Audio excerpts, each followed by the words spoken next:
हवाई टिकट महंगे क्यों हो रहे हैं? अगर कोई हवाई यात्रा का प्लान बना रहा है और अचानक टिकट की कीमतें देखकर थोड़ी हैरानी हुई है, तो यकीन मानिए, ऐसा सिर्फ आपके साथ नहीं हो रहा है। आज हम यही समझेंगे कि अगली छुट्टियों की प्लानिंग थोड़ी महंगी क्यों पड़ रही है। इस पूरी जानकारी के लिए हमारे साथ अंत तक बने रहिएगा। अच्छा, तो इस पूरे मुद्दे को समझने के लिए हम इसे 5 हिस्सों में देखेंगे।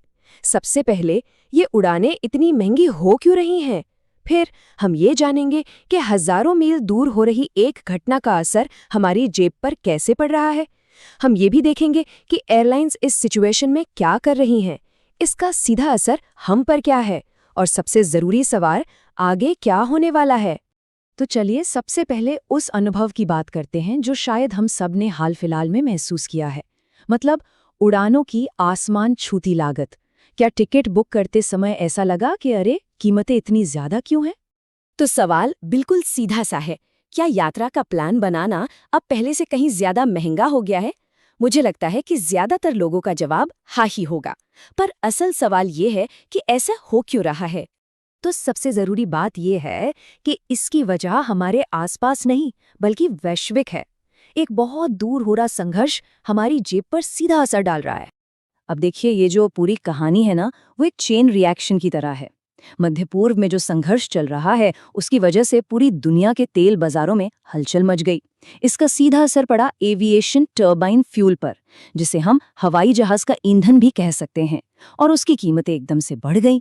अब सोचिए, किसी भी एयरलाइन के कुल खर्चे का एक बहुत बड़ा हिस्सा तो ईंधन पर ही जाता है ना।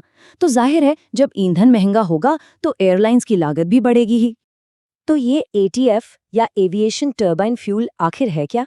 देखिए, ये विमानों में इस्तेमाल होने वाला एक स्पेशल फ्यूल है, और सबसे ज़रूरी बात यह है कि इसकी कीमत सीधे सीधे कच्चे तेल की ग्लोबल कीमतों से जुड़ी होती है। इसीलिए जब भी दुनिया में कहीं भी तेल की कीमतों में उतार चढ़ाव होता है, तो उसका असर हमारी फ्लाइट टिकट पर दिखना तय है। तो जब एयरलाइंस की लागत बढ़ गई है तो वो क्या कर रही हैं? आखिर उन्हें भी तो अपना बिजनेस चलाना है। चलिए देखते हैं कि इस बढ़ती लागत के जवाब में एयरलाइंस ने क्या कदम उठाए हैं। भारत की लगभग सभी बड़ी एयरलाइंस ने इस बढ़ते खर्च का बोझ यात्रियों पर डालने का फैसला किया है। एयर इंडिया और इंडिगो तो पहले ही किराए बढ़ा चुकी थी, और अब इस लिस्ट में अकासा एयर का नाम भी शामिल हो गया है।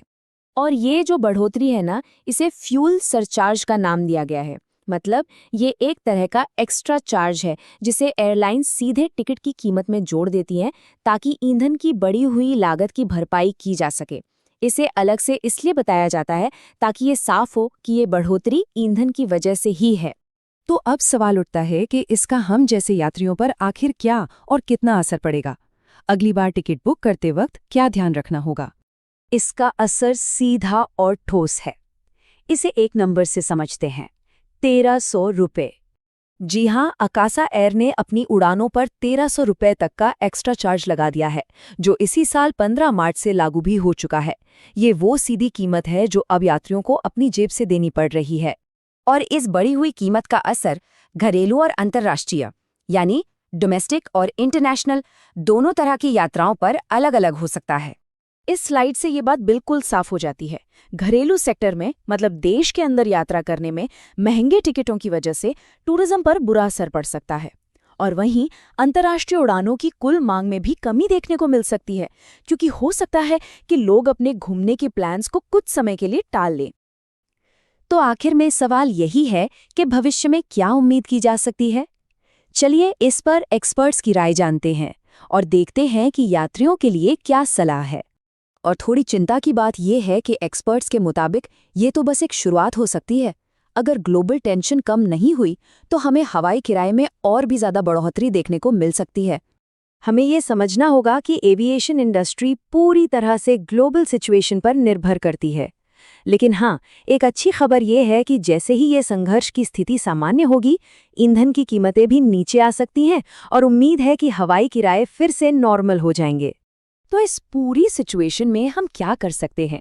सबसे बड़ी सीख और सलाह यही है, अगर कहीं जाने का प्लान बन रहा है तो अपनी टिकटें एडवांस में बुक कर लेना ही समझदारी है। फिलहाल बढ़ती कीमतों से बचने का यही सबसे अच्छा तरीका है। ये पूरी बात हमें इस बड़े सवाल पर सोचने के लिए मजबूर करती है कि कैसे दुनिया के किसी एक कोने में हो रही घटना हमारे पर्सनल ट्रैवल प्लान्स को पूरी तरह से बदल सकती है। ये दिखाता है कि हमारी दुनिया एक दूसरे से कितनी ज्यादा जुड़ी हुई है। ऐसी ही जानकारी के लिए सब्सक्राइब कीजिए ऑल कैन स्टडी को। धन्यवाद। चलिए अगले वीडियो पर मिलते हैं।